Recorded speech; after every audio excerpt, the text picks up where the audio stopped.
Hello, welcome back to KV Scott. எல்லோரும் எப்படி இருக்கீங்க? நல்லா இருக்கீங்கன்னு நினைக்கிறேன். நான் ரொம்ப நாள் கழிச்சு உங்ககிட்ட பேச வந்தது ஒரு சில விஷயங்களை பற்றி தான். துரோகம் அப்படின்னா என்னென்னா, நீங்கள் மற்றவங்களுக்கு செஞ்சுருக்கலாம், அது உங்களுக்கு தெரியாமல் கூட இருந்திருக்கலாம். சில நேரங்களில் உணரும் போது தான் தெரியாது துரோகன்றது எவ்வளோ பெரிய வழி அப்படின்றது. ஆனால் துரோகத்தை நீங்கள் மற்றவங்களுக்கு கொடுத்தாலும் சரி, மற்றவங்க உனக்கு கொடுத்தாலும் சரி, ரொம்ப பெரிய ஒரு வழி அப்படிங்கிறது நம்ம உணரும் புள்ளியில் தான் தெரியும். அது நண்பனாக இருக்கலாம், காதலியாக இருக்கலாம், ஒரு பார்ட்னராக இருக்கலாம், ஏன் உங்களுக்கு நீங்களே கூட இருக்கலாம். நமக்கு நம்மளே துரோகம் செய்யக்கூடாது தானே? அது எவ்வளோ பெரிய துரோகம் தெரியுங்களா?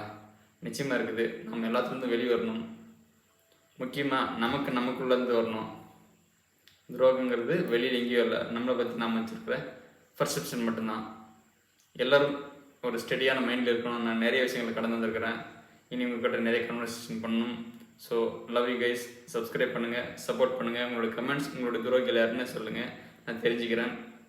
நம்ம லைஃப்பில் இனிமேல் நிறைய பாசிட்டிவோடு வாழ ஆரம்பிப்போம். Love you guys.